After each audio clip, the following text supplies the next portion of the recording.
All right, we're live. We did it. Hey guys, it's Ted Bogert with the Ted Show and his computer that's falling down. I happen to be out of the bedroom and back at the Citrus Club. So it is open and willingly accepted me back. So we're playing with light. And Rob Deptford, my guest today, is kind enough to experiment with me. Welcome to the show, my friend. Hey, thanks, Ted. I was pleasantly surprised and tremendously honored when I received the invitation, and here we are.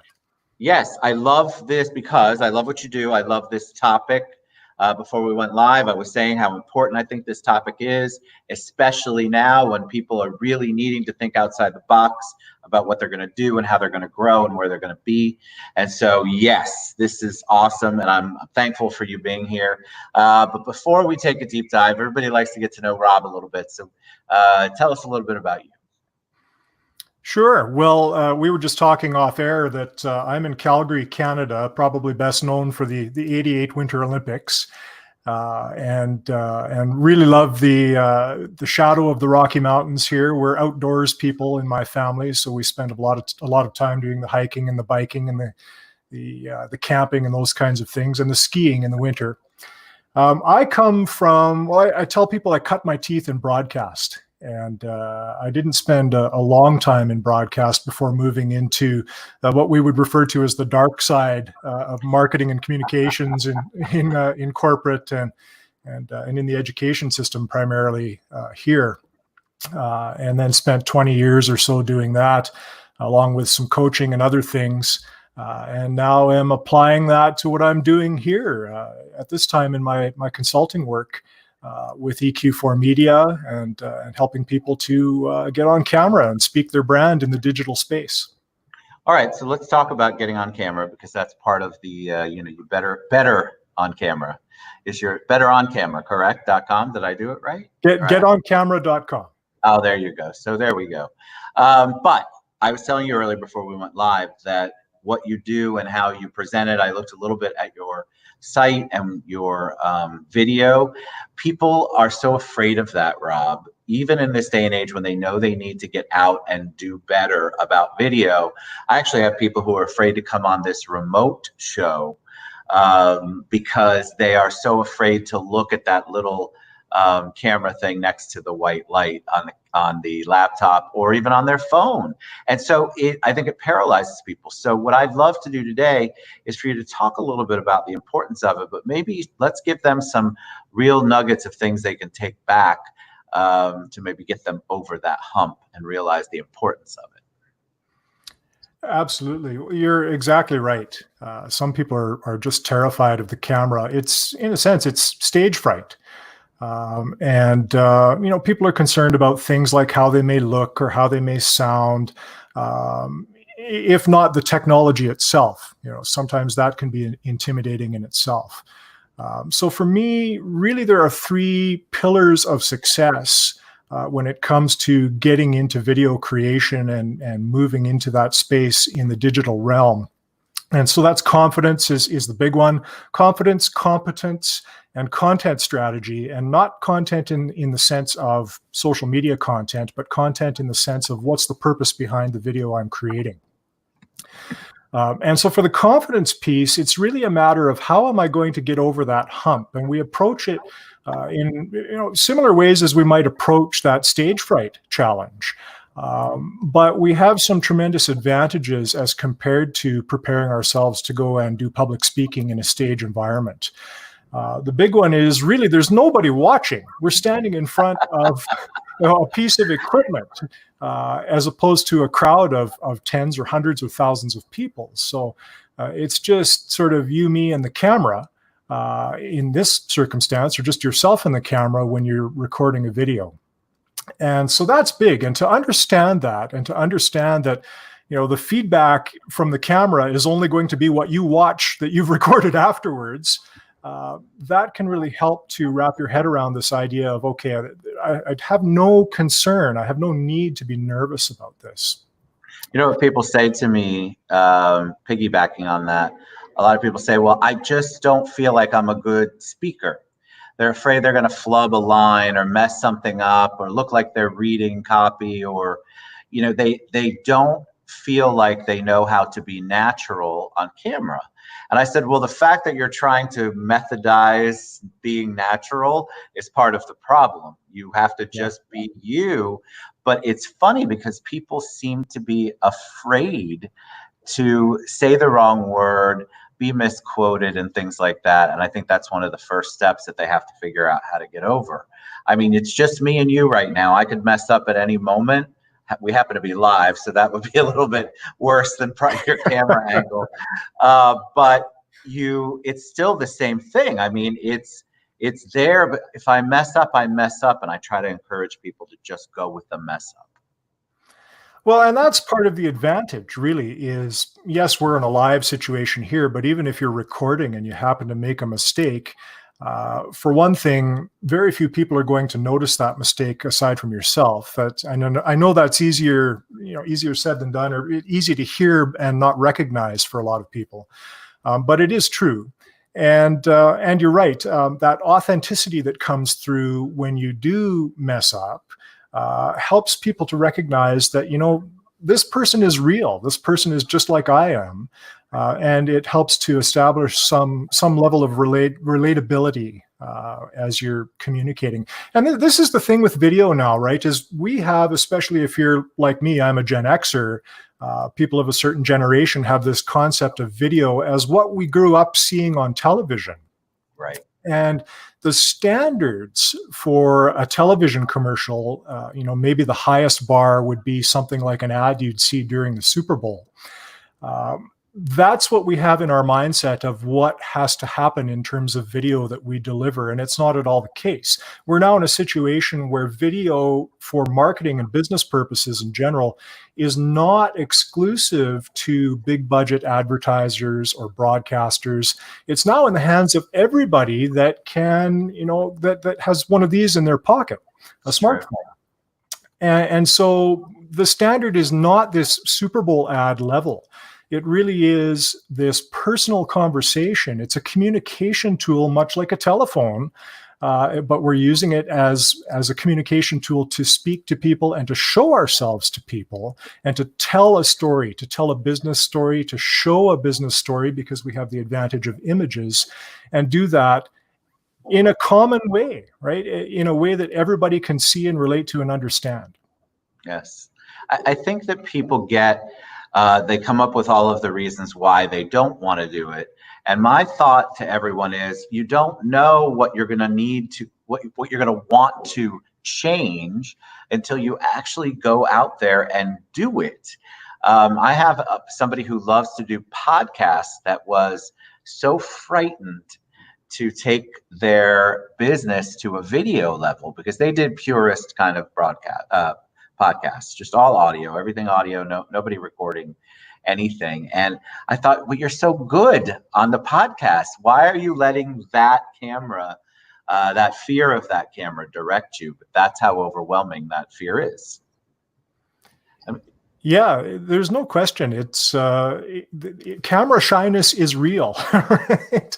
It happens in my own family. My wife and kids are the same. They don't like to get in front of the camera necessarily. And the only way really to get past that is to start experimenting with it.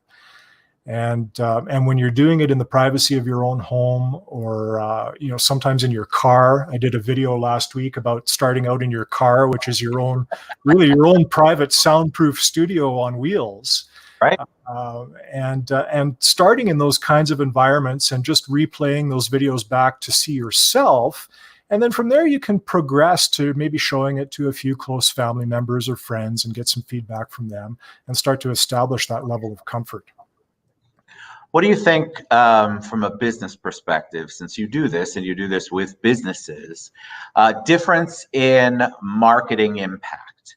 Because I have a lot of people that say, well, I'm old fashioned. I like to, they do mailers or something like that. I'm not opposed to mailers, but just as an example. So they don't see the financial impact that it can have or the impact on their brand. Can you talk a little bit about that?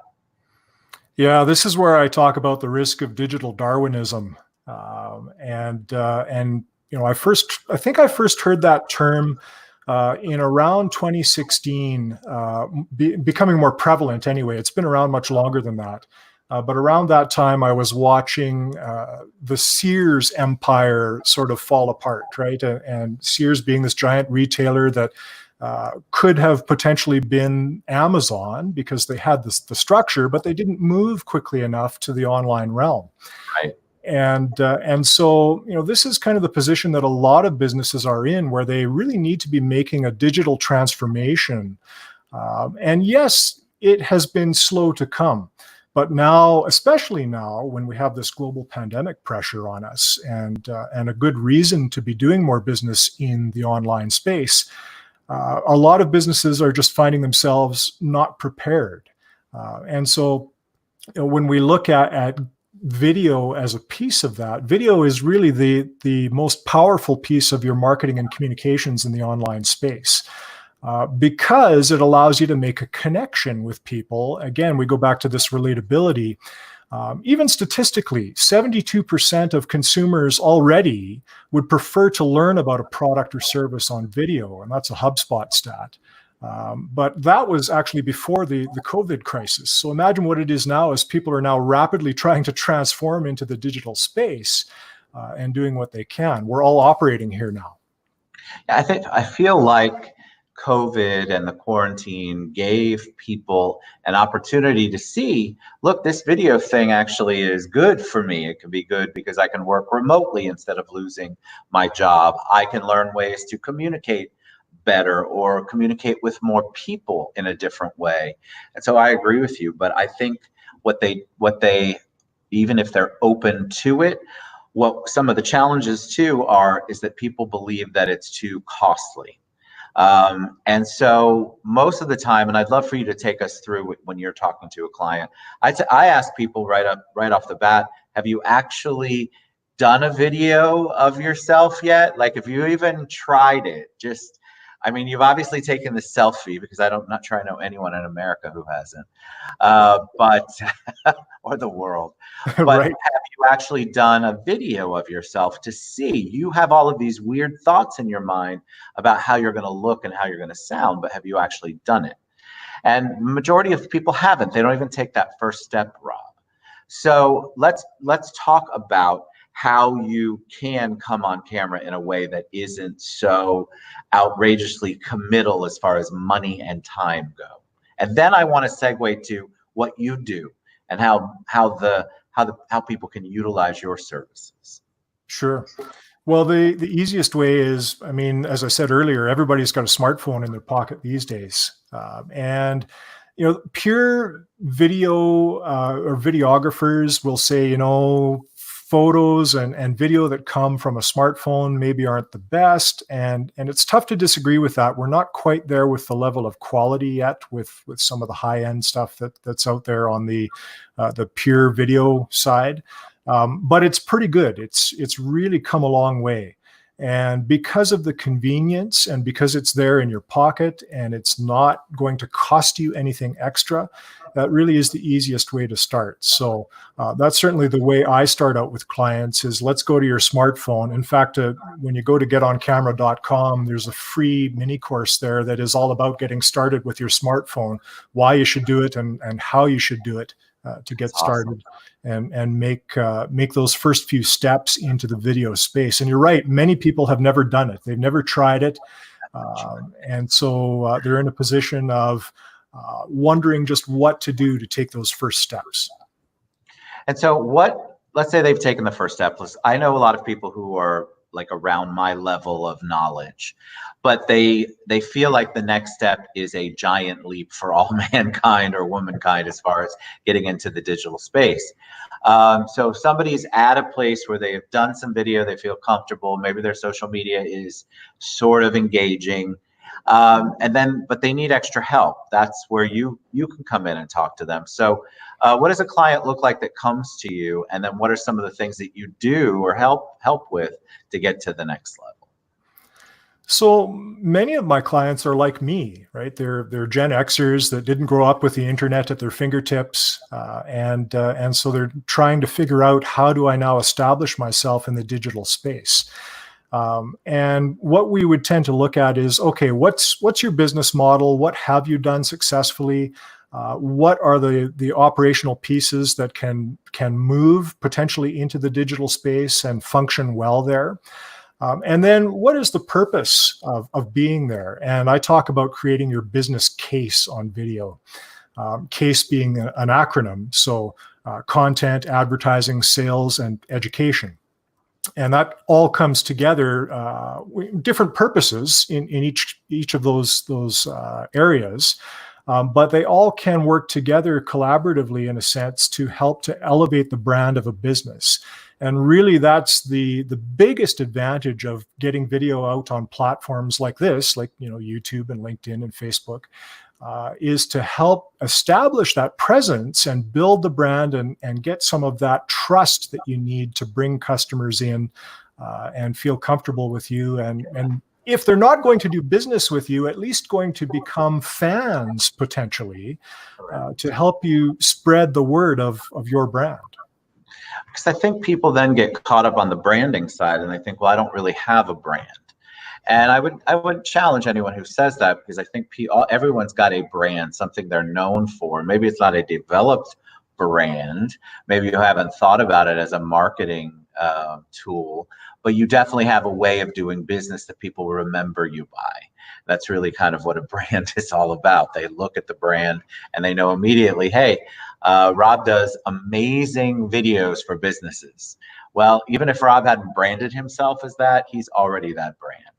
And so I think people get caught up. What can someone do if they want to go next level, like with you?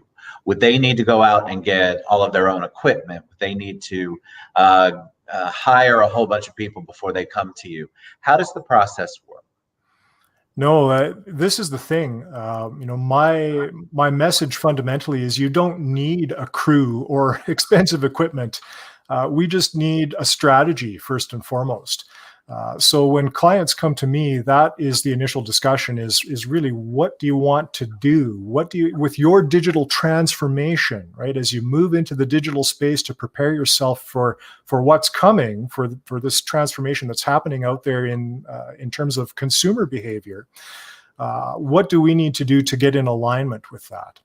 And more often than not, it's let's create the strategy, let's understand what we need to put together in terms of that business case, right? The case model to be most successful for your type of business.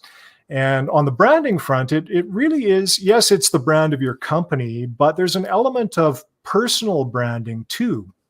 And a lot of that has been lost over the last several years. But if we think about it, Walt Disney did it really well back in the day, where he actually showed up on camera himself.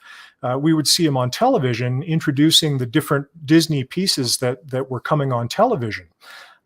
And we haven't seen a lot of that. We see more of the product lately when we see what companies are doing to put out the image of their corporations. But people don't want to be friends. They don't want to be aligned with necessarily soft drinks or cartoon characters and so on and so forth. They want to know the people behind the brand. And so that element of personal branding is what helps to establish the trust and the relatability that's going to help a business really grow in the digital space.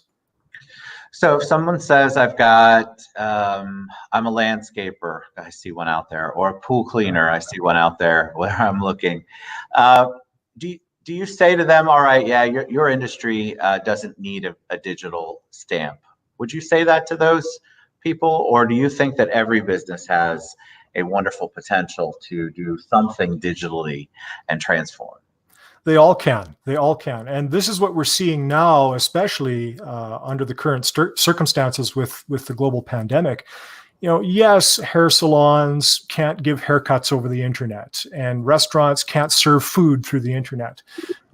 So these types of service businesses, there are certain things that can't happen in the digital space. But that doesn't mean that other parts of the operation shouldn't be there. And certainly on the marketing front, I think there's room for everybody to be at least doing something on Facebook or Twitter, or a platform that's right for them. If you're in the restaurant space, Instagram is great because of, I mean, we all like to look at food pictures, right? We do. So there is opportunity someplace for virtually any kind of business with the right strategy. And I think that we really need to be thinking ahead. The Canadian is going to come out in me here because I always bring up the Wayne Gretzky quote of, I don't skate where the puck has already been. I'm going to skate where the puck is going to be. And this is the way we need to be thinking. Where is the puck going to be? What is the next thing? And the next thing really for business of any kind is establishing this presence in the digital space. Agreed. All right. So if somebody wants to get better on camera and they want to include, they're ready to take a leap, they want to talk to somebody about digital transformation, what's the best way for them to reach you? Well, getoncamera.com is the website. That's a great place to go. I'm pretty active on LinkedIn, so anybody can reach out to me on LinkedIn. And I'm on the other platforms too, but I'm probably most active on LinkedIn, and that's a great place to find me. LinkedIn's easy. That's where I find him. Yeah. It was awesome. I think more people should definitely, you really need to get on the bandwagon of anything digital, guys. I think it is just people now, the consumer also has gotten used to it. So think about all of your consumers that are your bread and butter. And if they have gotten used to it, then you really need to rethink, which is why people like Rob can help you do that. You don't have to do it all by yourself. Isn't that good? All right, Rob, thank you so much for being on the show. Lots of good words of wisdom. I appreciate it. Hey, my pleasure, Ted. Thanks so much. All right, we'll see you guys soon. We're out. Reach out to Rob Deptford and get better on camera, correct? Getoncamera.com. Getoncamera.com. It happens with old age, Rob. I apologize. You guys all know that. See you later. Bye, guys.